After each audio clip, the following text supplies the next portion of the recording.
We're going to hear now from our friends at the Baptist Joint Committee and their podcast, Respecting Religion. As a listener of Amicus, you know that the Supreme Court is eroding the wall between church and state, brick by brick. What you might not know is how a Baptist group fights for both religion clauses of our First Amendment, protecting that wall of separation. The Respecting Religion podcast is hosted by Amanda Tyler and Holly Holman, two Baptist advocates and constitutional attorneys. If you are worried about Christian nationalism, authoritarian theocracy, and the misuse of the term religious freedom to harm others, subscribe wherever you get your podcasts. Hey, if you like this podcast, consider checking out Unpacking Israeli History. You can catch up on previous seasons now and enjoy new episodes each week where they cover important topics that are relevant to the state of affairs in Israel today. From the history of infamous terror groups Hamas and Hezbollah to Israel's disengagement from Gaza in 2005, there is so much to uncover. Unpacking Israeli History helps you understand Israel's present through understanding Israel's history. So educate yourself and learn the history behind the headlines. Find Unpacking Israeli History wherever you listen to podcasts.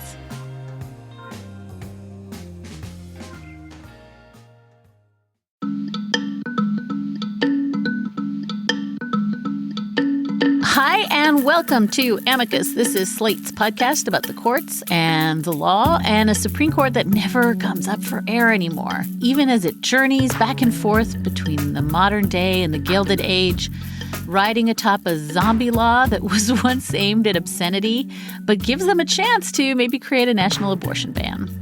I'm Dahlia Lithwick. I cover the courts and the law at Slate, and all eyes were on SCOTUS on Tuesday morning for a lengthy oral argument about mifepristone. That's the case we previewed on last week's show with Carrie Baker. Not a ton of surprises in the arguments, beyond the fact that Justices Samuel Alito and Clarence Thomas were brave enough to embrace that 1873 Comstock Act, although somehow they weren't quite brave enough to name it. Shouldn't the FDA have at least considered the application of 18 U.S.C. 1461? So I think that the Comstock provisions don't fall within FDA's lane. This week, our Slate Plus listeners are going to get to hang out with Mark Joseph Stern and me in our bonus segment as we don our members-only jackets and talk about the good news and the bad news from that mifepristone argument. And we're going to check back in on Texas's efforts to write its own immigration law while the appeals courts get whiplash. If you are not a Slate Plus member, you can listen to this whole episode ad-free and replete with Mark's incisive wit by becoming a member right now. Subscribe on Apple Podcasts by clicking Try Free at the top of our show page, or visit slate.com/Amicus Plus to get access wherever you listen. And to our Slate Plus members and supporters, thank you, thank you, thank you. This is a show we probably should have brought you 10 years ago, but also it could work again in a week or the week after. We're going to take a look at the phenomenon called RAGA, or the Republican Attorneys General Association. It's a little old tax-exempt group that represents over half the state's chief legal officers. And yes, RAGA does rhyme with MAGA, and its members are on the front lines of just about every single important legal movement in the country. And while its moves and its funding are directed, of course, by your favorite teeny little monopoly money man, dark money guy, Leonard Leo, this group receives almost no sustained public attention. Why? Perhaps for the same reason we've been gathering string to do a RAGA show for so long. They are ghosts. They are everywhere and nowhere. We decided to tackle the Phantom Menace on today's show because this past week was one of those times it became briefly visible to the naked eye. As reported in Politico last weekend, RAGA had stepped into efforts to run out a D.C. official who dared investigate Leonard Leo, and they've been pushing anti-abortion laws that will be heard at the Supreme Court in the forthcoming EMTALA cases. And of course, there were a whole bunch of RAGA interventions when it came to the efforts to set aside the results of the 2020 election. And the thing is, once you train your focus on this group, they just keep popping up over and over again. This is a lot of stringboard in this show, yes, but once you see the patterns, you kind of can't unsee them. We're asking our friend Lisa Graves to help us trace RAGA's trajectory, the issues it's touched, the places it's going, how the whole outfit works.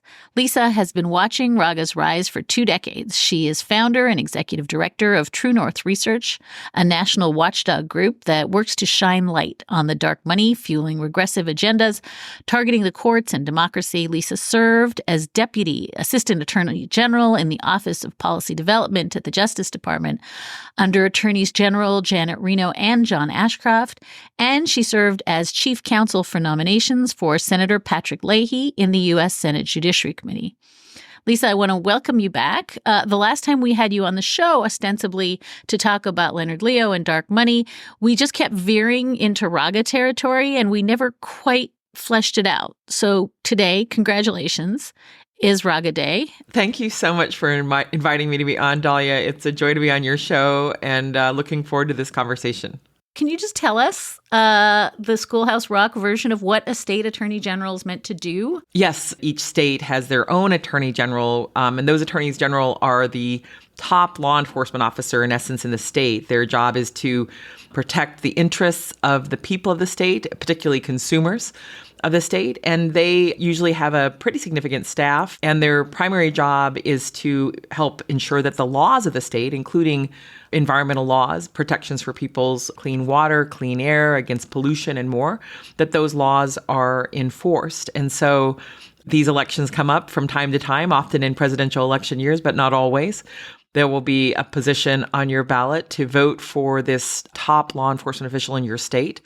And that job on the surface is one that is important to protecting the rights of people in each state. But in many ways, in my opinion, over the past 25 years, that role has been redirected and distorted in large part due to the efforts of Leonard Leo, who you mentioned. And it's a significant redirection in a way that has had, I think, a grotesquely distorting effect on public policy and our rights. And am I inventing this sunny history in which I'm old enough to remember, Lisa, that actually attorneys general were kind of nonpartisan? They were kind of apt to work across political lines, as you said, for the interests of the residents of the state, that they were not really, I think, imagined as sort of a turbocharged partisan political office, and that starts to change. And ironically, in some ways, it starts to change around environmental law and deregulatory efforts. Your recollection is correct, although they've always been offices where people run on a partisan ticket, but they have not, until the past quarter century, they have not been really deployed in general as political officers or political agents or operatives. And that change really began in 1999, because before that, there was a group that all state attorneys general belonged to, the National Association of Attorneys General, NAG. And it was a bipartisan, transpartisan group, a group of all the state attorneys general conferring about the practices in their state and cases that transcend jurisdiction. And so there was a significant set of lawsuits in the 1990s around tobacco, because there had been a long-standing effort by the tobacco industry to deny the carcinogenic effects of smoking and its other products, and to basically lie to the American people, despite the fact that the tobacco companies knew full well that their products did cause cancer, had a tendency toward causing cancer, and in some ways had materials that enhanced that threat. Just to pause for a second on the history of that, one of the things that has had a fundamentally disruptive effect on U.S. law and U.S. policy in the past more than 50 years is that a then tobacco lawyer named Lewis Powell wrote a thing called the Powell Memo. That Powell Memo was written to the U.S. Chamber of Commerce, and it was this quite absurd, in my opinion, claim that businesses had too little influence on American law circa 1971. There was, in the preceding decade, a recent spate of environmental regulation to protect against rivers that were on fire and smokestacks and pollution, in addition to efforts to try to regulate smoking, which was causing an epidemic of cancer. And so the tobacco lawyer, Lewis Powell, wrote a memo to the U.S. Chamber of Commerce basically saying businesses need to get more involved in policy and lobbying and universities and more in order to change our laws to benefit corporations. He was rewarded shortly after his memo to the chamber with an appointment to the U.S. Supreme Court. And so that's 1971. Fast forward to 1991. Finally, there is a real concerted effort by attorneys generals across the country, although not every attorney general, but many attorneys general, to hold the tobacco industry liable for the consequences to people's lives, but also to our healthcare system.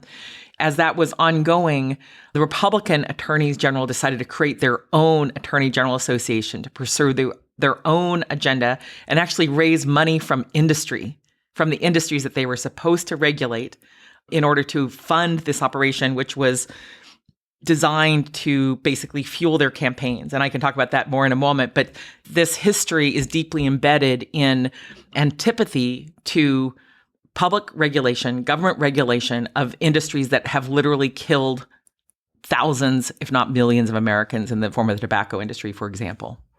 Okay, so just to summarize, the 1970s backlash to attempts to regulate polluters.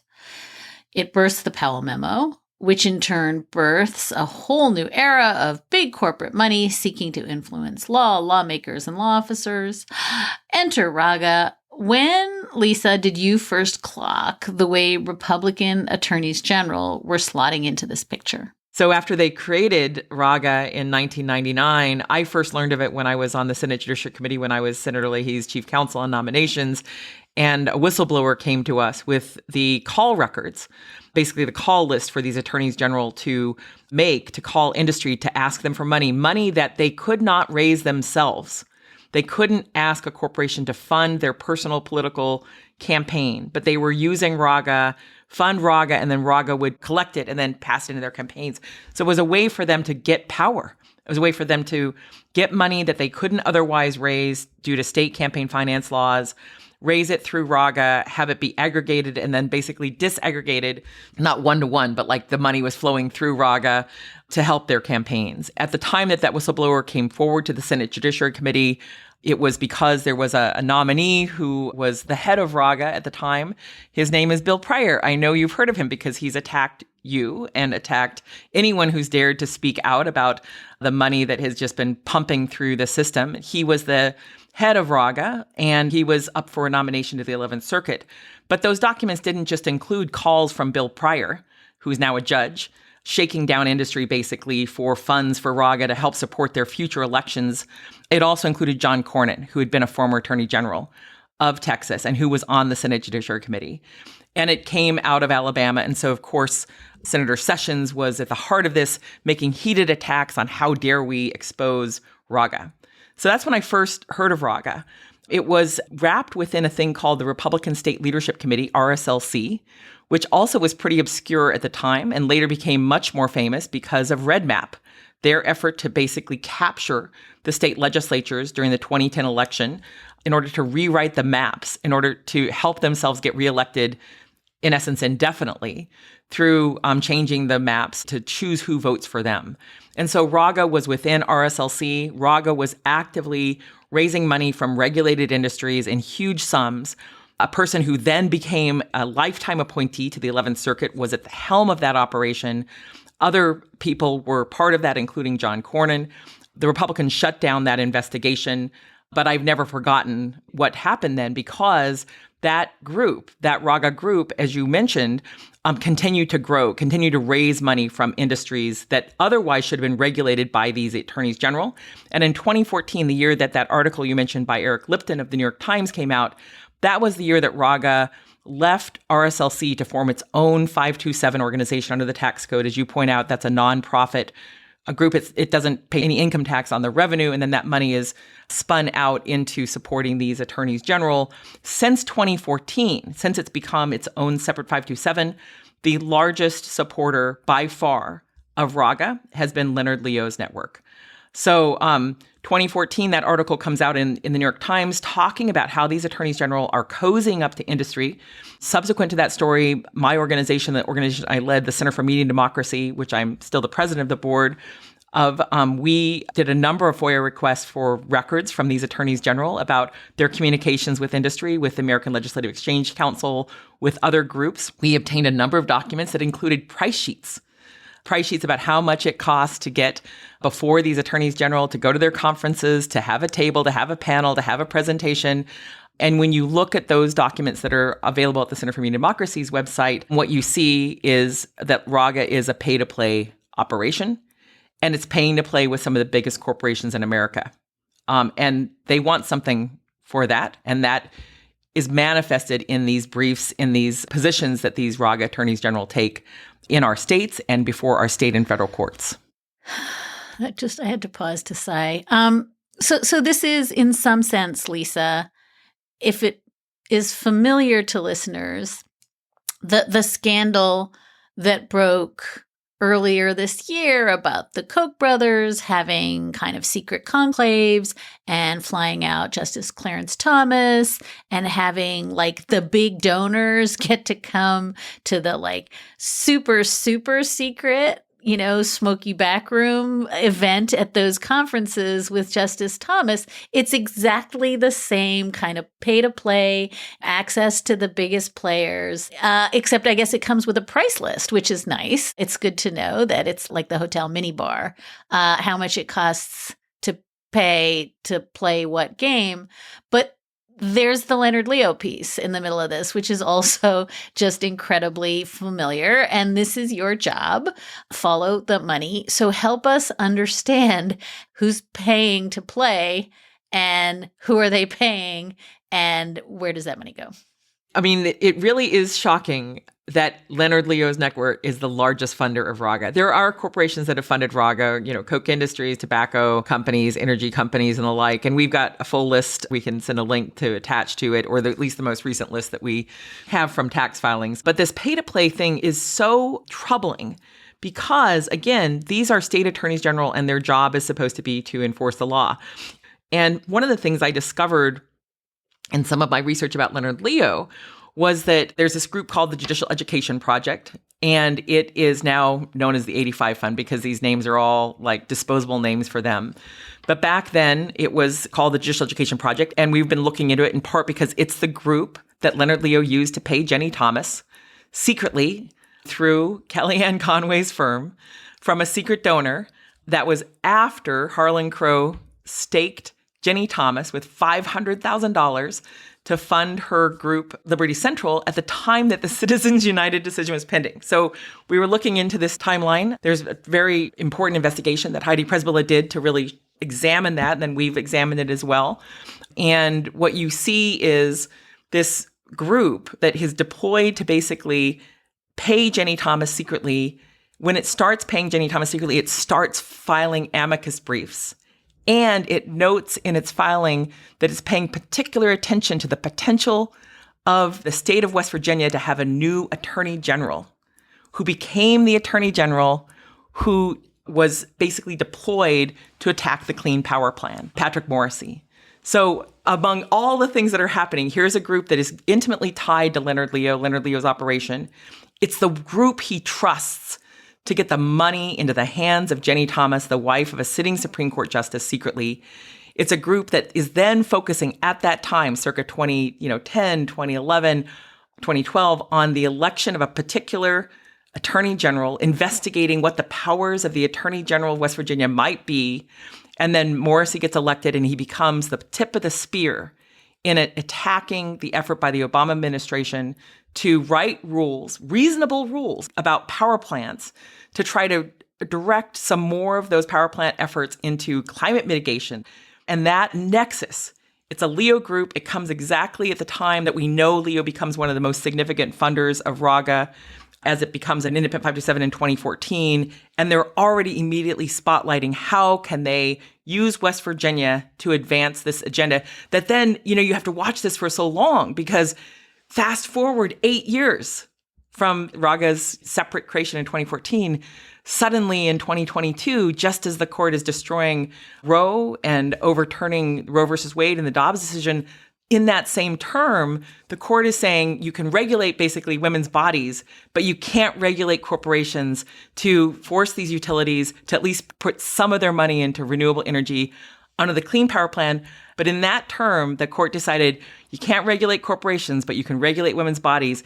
And RAGA AGs were involved in both of those cases. And so it is really full circle. It is a sort of surround sound in terms of their intention and their focus. And this story, the reason I wanted to tell it is because it does show like how long this plan is in place before its major victories with this Leo-packed Supreme Court, with these attorneys general whose jobs they owe Leo because he spent so much money funding RAGA that then fund their campaigns. Then they turn around and pursue cases before this court that advance the agenda that he has basically set forth at the Federal Society and through other groups. Let's take a short break. We are going to pause now to hear from some of our great sponsors on this week's show, and that includes our friends at BetterHelp. This show is sponsored by BetterHelp. A lot of us spend a lot of our lives wishing we had more time. The question is, time for what? If time were unlimited, how would you use it? The best way to squeeze that special thing into your schedule is to know what's important to you and make it a priority. Therapy can help you find what matters to you so that you can do more of it. Being in therapy, especially now when things are hard and you might feel immobilized, being in therapy is a really, really good way to not be alone in your head. If you are thinking of starting therapy, give BetterHelp a try. It's entirely online. It's designed to be convenient, flexible, and suited to your own schedule. You just fill out a brief questionnaire to get matched with a licensed therapist and switch therapists anytime for no additional charge. Learn to make time for what makes you happy with BetterHelp. Visit betterhelp.com/amicus today to get 10% off your first month. That's BetterHelp, HELP.com/amicus.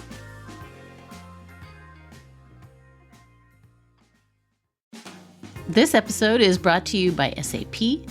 First, the bad news. SAP Business AI won't help you generate cubist versions of your family's holiday photos. But it will help you understand which supplier is best to help you roll out your plant-based packaging in Southeast Asia, identify the training your junior project manager needs to rise up the ranks, and automate repetitive tasks while you focus on big innovations, so you can be ready for the next opportunity. Revolutionary technology, real-world results. That's SAP Business AI. Now more with Lisa Graves of True North Research. So Lisa, you're describing two moves that I think are both invisible to the naked eye, but everywhere, as has become the theme of this show. One is what we see as a kind of one-way vector. Leonard Leo Supreme Court is in fact a triangle, right? Because the third vector is to the state AGs who are bringing these cases, who are making promises, who are as much a part of this deregulatory agenda and this anti-choice agenda and this anti-LGBTQ agenda as the court itself. They're the kind of flying monkeys. They're the worker bees, I guess, aspiring to someday be on the court. And we'll talk about that in a second. The other thing is that this is a move that is so disaggregated from state welfare and state politics. We're now doing just straight up partisan Republican Party politics. And for me, that turn is really evident in terms of RAGA's participation in the events of January 6th, where, suddenly we have, it's unbelievable the scope of RAGA's involvement in something that has nothing to do with Republican AGs. So we've got like a sister organization sending out a robocall in advance of the insurrection, urging the, quote, patriots to join the rally on the ellipse and promising, quote, we will march to the Capitol building and call on Congress to stop the steal. And there's like money forked over and RAGA is up to their neck in it. And I want you to talk about that, but I also want you to talk about it through the lens of like, for a minute, there's actual accountability, and we actually have a light that shines for a few weeks at least, not just on what RAGA was doing, involving itself in trying to set aside the election, but who the players were and what corporations were pouring money into that. So can you do like kind of the two-step on that? Yes. So that's a really horrifying and true story, as you've described it, Dahlia. So RAGA has had an arm called the Rule of Law Defense Fund, ROLDEF. Now, rule of law is a term that these right-wingers throw around that does not mean to them, I think, what it means to the rest of us, because they routinely deploy it in ways that seem to be inconsistent with the law on the books or the precedents on the books. And this Rule of Law Defense Fund was deployed to do robocalls to urge people to go to the January 6th events that Trump said would be wild.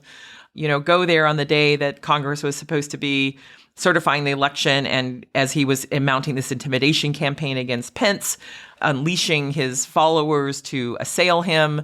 And also, you know, this is in the context of weeks of efforts by Trump and his lawyers and advisors, not all of them, but the ones who were trying to help him execute what I consider to be a coup. You had the state attorneys general of, the United States actively involved in some of this litigation to try to stop other states from certifying the election.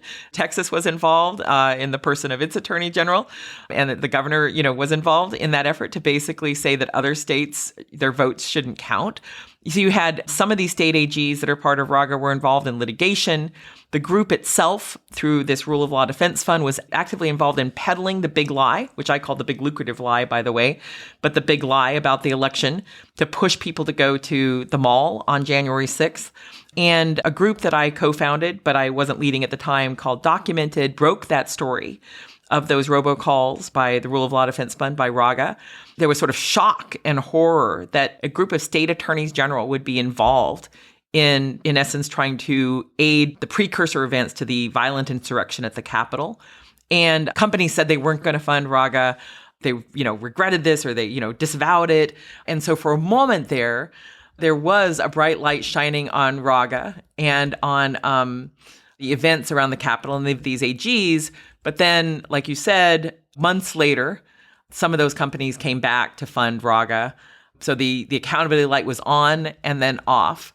The companies that were funding RAGA in 2020, in addition to Leonard Leo's network, were Koch Industries, Comcast, Walmart, Home Depot, Amazon, TikTok, 1-800-CONTACT, Chevron, the National Rifle Association, Monsanto, Facebook, Fox, Uber, Coca-Cola, Exxon, and Google were some of the main funders of RAGA at that time. And so there was, some pushback. Of course, it didn't last. And it didn't last. And the effect of that not lasting is not just that Leonard Leo continues to be the biggest subsidizer of RAGA through the money that is coming through his network, but it's also the case that facing no consequences, basically allowing them to just get away with it by letting go of the guy in charge of the Rule of Law Defense Fund, means that they are, in essence, unrepentant. There's been no consequence for them. And the Rule of Law Defense Fund still exists. RAGA still exists. And many of these attorneys general have been actively involved in other efforts that make it harder for Americans to vote. And they may well be involved this fall in a repeat of 2020 in terms of their efforts to protect Trump at any cost. And you mentioned, Lisa, that Texas's AG, Ken Paxton, the mayor of RAGA Town, although there are so many mayors, brings this emergency motion to the U.S. Supreme Court trying to set aside the vote in 4 other states that Biden had won. We had 17 RAGA Republican attorneys general sign on to that brief. This is an election that the actual United States Attorney General Bill Barr had repeatedly said there's no fraud here.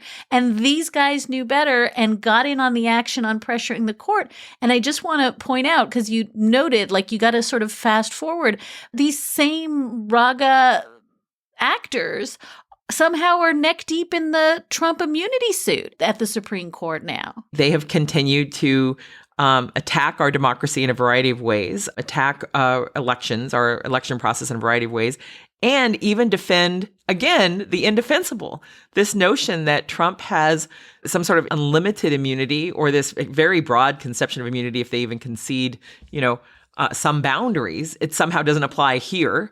It again goes back to this notion that they claim to be adherents to the rule of law. And yet the immunity case reveals, in essence, the lie of that, in my opinion.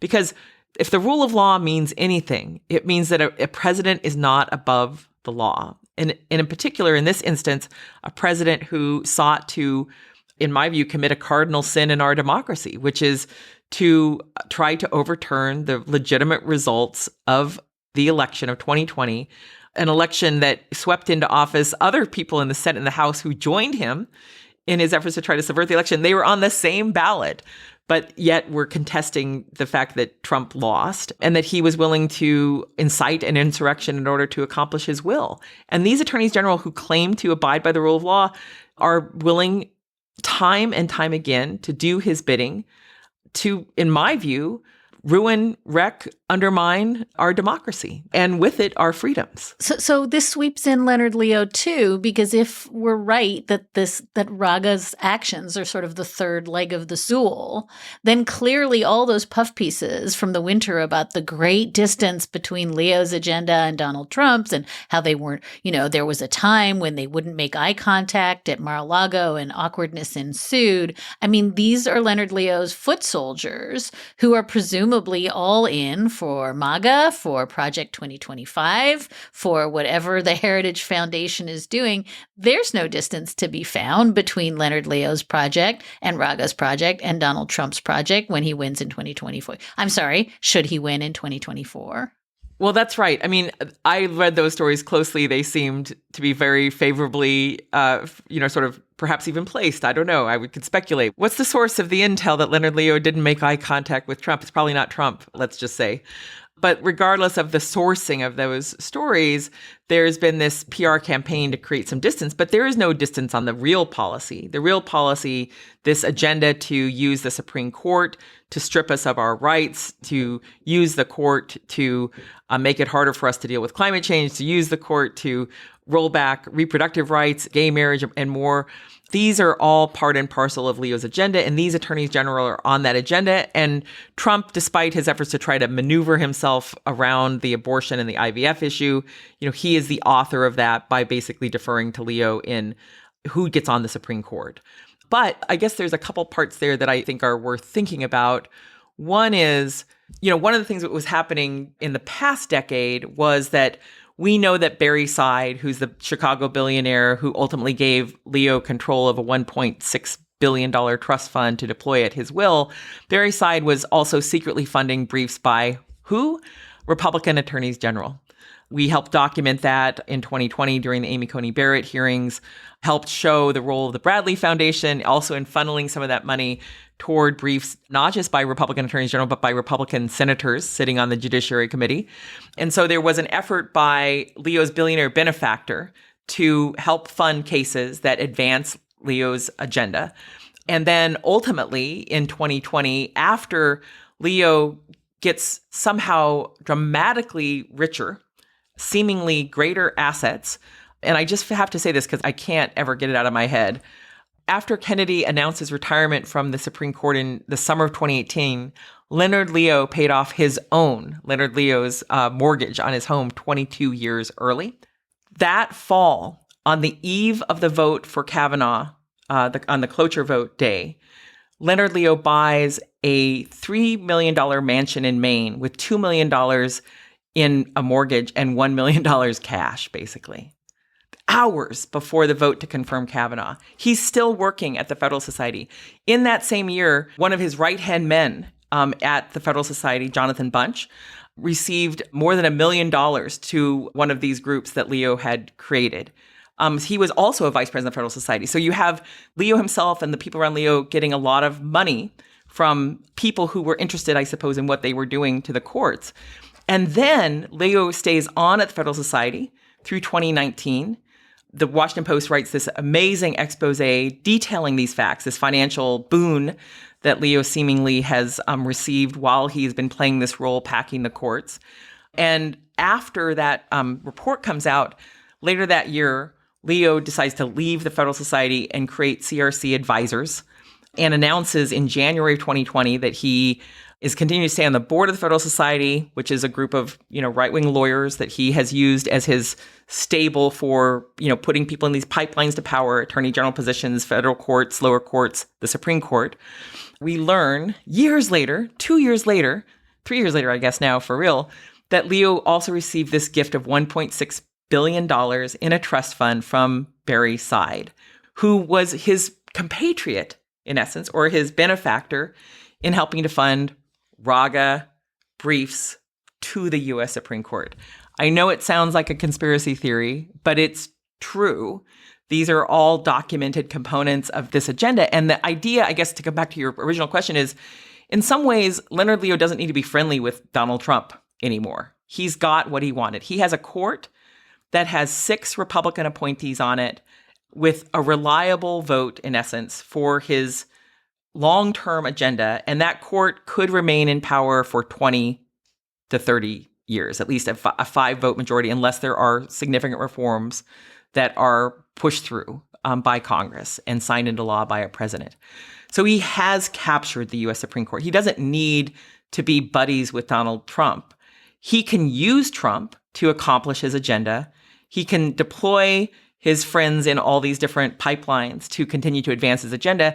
And Trump is not a detail-oriented guy that way. He has been more than willing to go with the plan on a variety of these substantive issues and let the people who are the consiglieres, the advisors, the buddies, the friends of Leo have their way. We are going to pause now to hear from some of our great sponsors on this week's show. This episode of Amicus is sponsored by 5-4, Dissecting Supreme Court Tightly Split Decisions. It's a new book by former Justice Frank Sullivan and fellow Indiana University McKinney Law School professor Nicholas Georgakopoulos, embarked on an 8-year collaboration that culminated in this new book. Now, to the joy of Supreme Court watchers everywhere, you can order 5-4 Dissecting Supreme Court Tightly Split Decisions from Amazon. Sullivan and Georgakopoulos explore these decisions from fresh angles and cover topics like changing majority coalitions, Red Scare decisions, super dissenters, and much, much more. The book even includes fold-out posters that visualize historic swing votes and lay out summaries of decisions issued by each side. This is a treasure for court watchers, which I know you are. Geek your heart out with 5-4 Dissecting Supreme Court Tightly Split Decisions by Georgakopoulos and Sullivan. Order from Amazon for delivery. 5-4 by Georgakopoulos and Sullivan. Our sponsor for this episode is Pilot.com, accountants specializing in small law firms. Pilot's team of full-time U.S.-based accountants take your firm's bookkeeping off your plate so you always have a clear picture of your financial health. But bookkeeping is just the beginning. Their fractional CFOs work with you to help you run a more efficient firm with strategies to help you increase utilization and stay on top of your billings. And that's why thousands of organizations across the U.S. work with them today. Look, we all know that this isn't the most exciting topic in the world. You did not become a lawyer to nerd out on accounting, but you know how important it is to get this right. And if you have the experts at Pilot.com taking care of this, that frees you up to do what you do best. So, if you are looking for a thought partner who can help make your firm more profitable, or if you just want someone who you know is going to do the work right, check them out at pilot.com/amicus. That's pilot.com/amicus.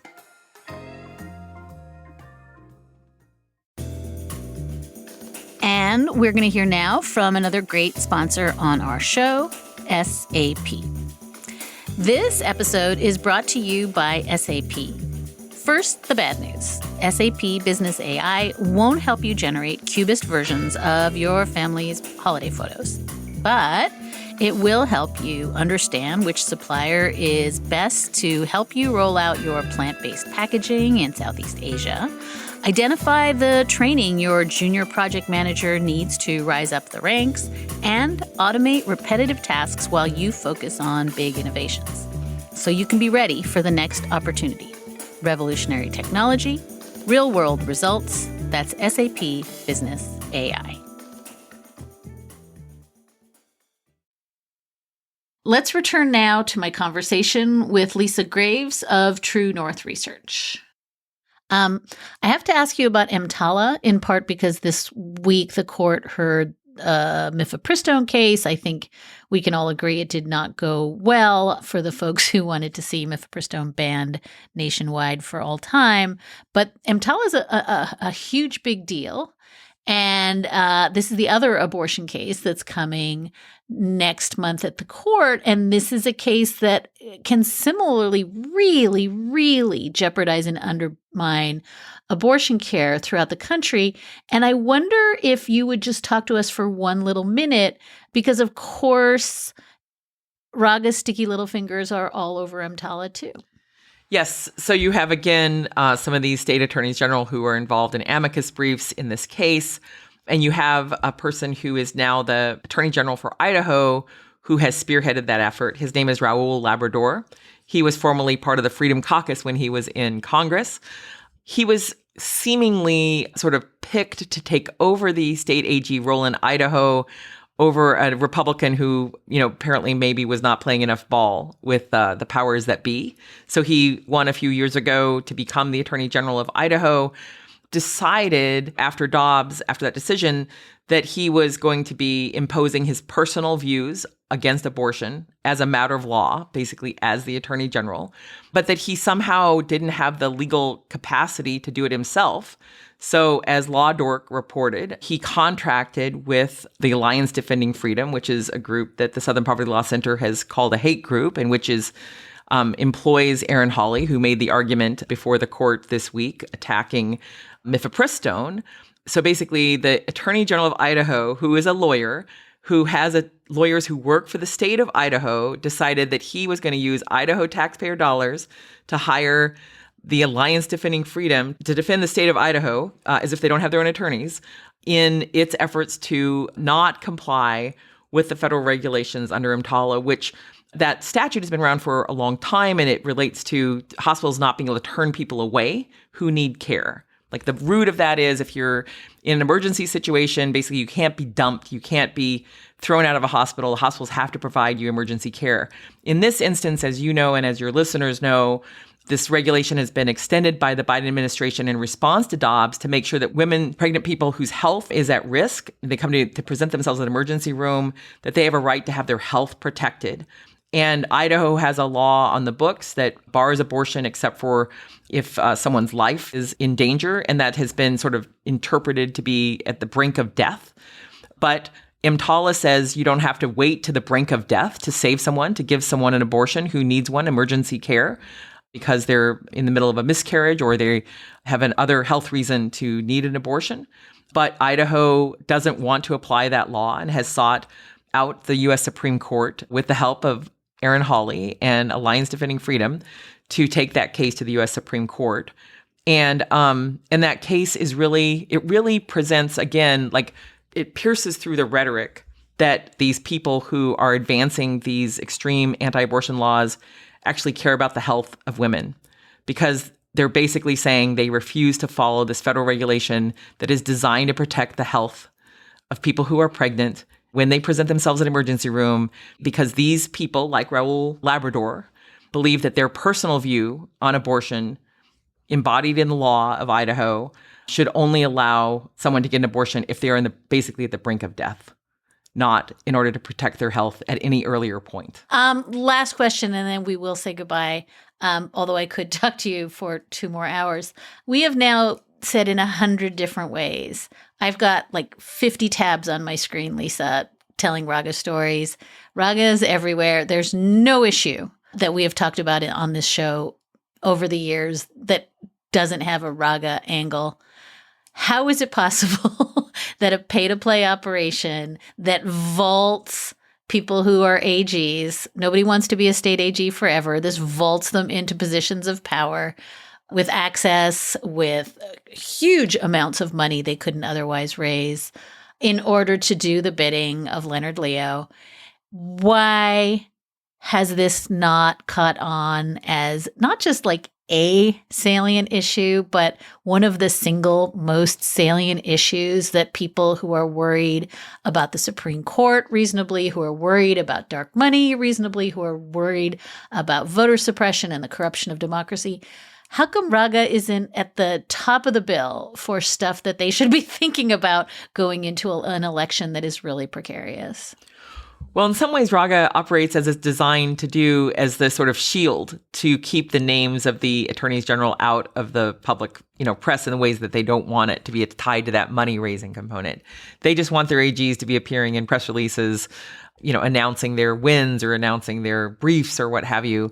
But I really do think it's a vitally important story for people to understand the role that these state AGs are playing. And there's a couple things if you'll indulge me to just add into that equation. One is, as you point out, these are stepping stones. And so one of the sets of research that we looked into was who has Leonard Leo been helping early in their careers through the Federal Society, through other means to advance them. And so, for example, Ken Paxton, when he was facing indictment, now, of course, that case has been settled, it seems, but as he was becoming Attorney General of Texas, he announced who his advisors were. Who was there for Ken Paxton? Leonard Leo. We looked into other AGs that where did they get their start? How did they get into power? Oh, it turns out that Josh Hawley, when he was moving over from being a professor into running for the attorney general job for the state of Missouri, who was helping to stake him, who was apparently walking him around? Leonard Leo. And his key operatives involved in Judicial Education Project were named around his attorney general role and the controversy about him becoming attorney general. Of course, then he became a U.S. senator, so it was indeed a stepping stone. And then his wife has also then been elevated into this role where she not only is a counsel for the Alliance Defending Freedom and arguing before the court to help destroy our rights, but she also was the person who helped write the Mississippi abortion law at issue in the Dobbs case. And so his fingerprints really are in significant places, and people do need to understand that. But the other part of that is, in my opinion, some of these attorneys general are so dangerous that it's actually shocking to me. Because what you have is, for example, with Greg Abbott, it's not just that Greg Abbott is the governor of Texas and he's engaged in this sort of political warfare to elevate his potential future role or run for office. He's being advised by that state attorney general, Ken Paxton, about what he can or cannot do and what he will or will not defend in terms of Texas's claims. In the immigration context, you have this outlandish assertion that the state of Texas has the right to supersede federal immigration law, which, again, on this notion of what does the rule of law mean? What is the law? The Constitution, is quite clear that the federal government has the power over immigration. It's expressed in the Constitution. It's not ambiguous. It's been described in numerous Supreme Court decisions and other decisions as plenary power the federal government has. This notion that a state can somehow assert its own immigration policy over the objections of the federal government is astonishing, astounding, not what the law says. But clearly that is what the Attorney General of Texas is helping to advise the governor of Texas in what to do. Then you see these state AGs now in the past week. They wrote a threatening letter to the state of Maine about the fact that the state of Maine was going to be making sure that people could access abortion in the state of Maine and gender-affirming care. And you have this threat letter coming in from these state AGs, objecting to the state of Maine, a state far from their borders, in essence, protecting the rights of people who are from Maine or come into Maine. Then you also have the story that you mentioned earlier, which really bears repeating briefly, which is the story that Politico wrote this past weekend about the organized campaign by these state attorneys general who owe their jobs in part to Leonard Leo to attack the Attorney General of the District of Columbia, Brian Schwab, for daring to investigate Leonard Leo based on a complaint that not only has Leonard Leo been involved in all these different ways, but the particular complaint was that the groups that he's now directing money to, then turn around and hire his for-profit firm. And so in essence, he appears to be profiting from the donations that he's giving to these nonprofit groups that are also, many of them, involved in amicus briefs before the court. So you had two attorneys general, in particular, the Attorney General Scarametti from Tennessee and Attorney General Mayeras from Virginia, along with other attorneys general, threatening the District of Columbia for daring to investigate their buddy, Leonard Leo, and basically claiming if he investigates Leo, they're going to investigate every other progressive group on the planet. As if the other groups are engaged in any type of activity like Leonard Leo. That is not what's happening. That's not the case. But then when you look beneath the surface, you see, ties between Leo and Scarametti.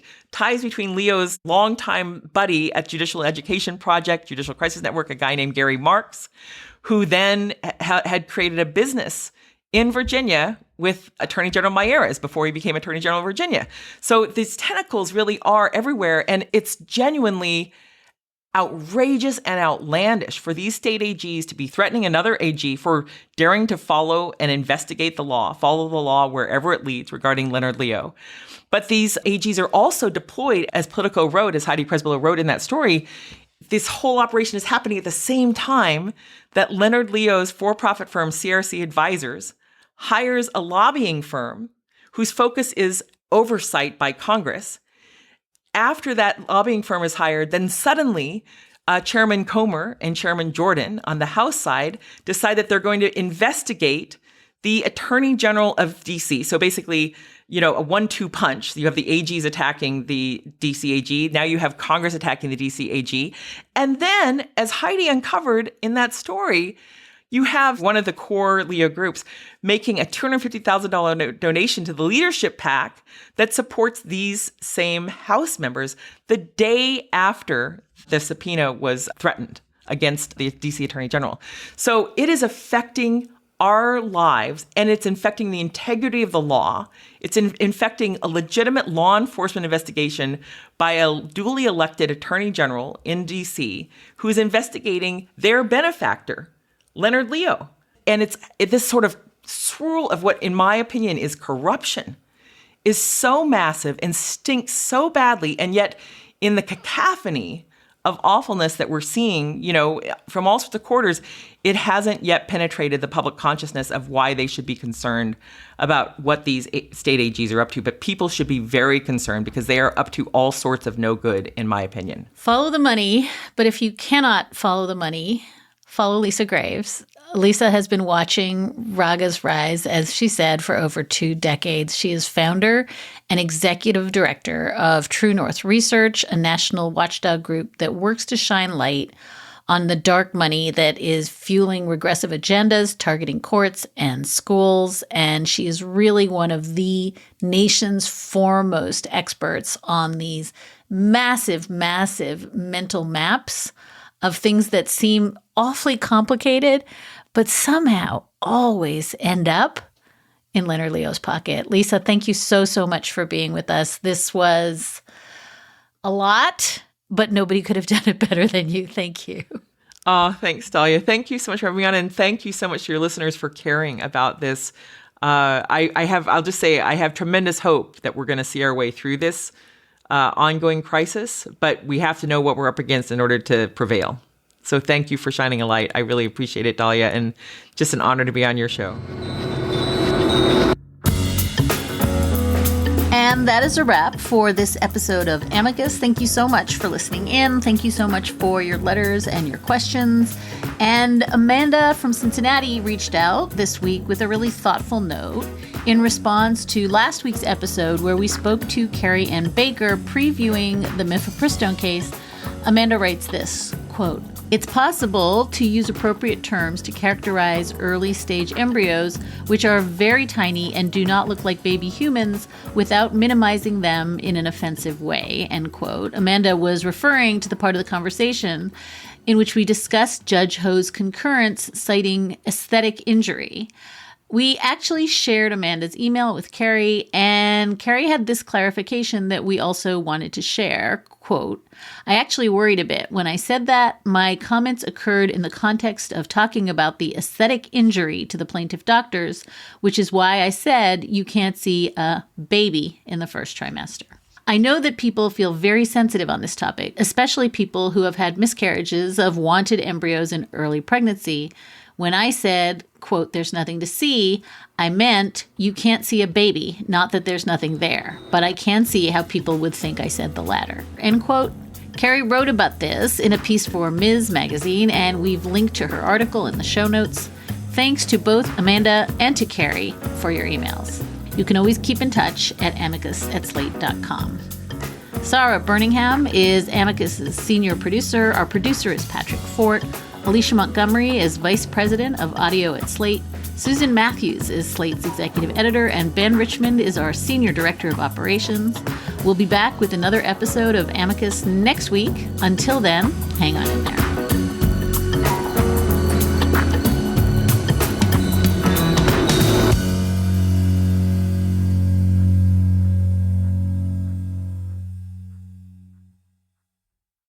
Why don't more infant formula companies use organic, grass-fed whole milk instead of skim? Why don't more infant formula companies use the latest breast milk science? Why don't more infant formula companies run their own clinical trials? Why don't more infant formula companies use more of the proteins found in breast milk? Why don't more infant formula companies have their own factories instead of outsourcing their manufacturing? We wondered the same thing. So we made ByHeart, an infant formula company on a mission to get a lot closer to the most superfood on the planet, breast milk. Our patented protein blend has more of the important and most abundant proteins actually found in breast milk. We're the first and only US-made formula to use organic, grass-fed whole milk, not skim. We even conducted the largest clinical trial by a new infant formula company in a quarter-century, with clinically proven benefits like easier digestion, less spit up, and softer poops versus a leading infant formula. And we make our own formula in the USA and our very own factories in Iowa, Oregon, and Pennsylvania. ByHeart, a better formula for formula. Learn more at byheart.com.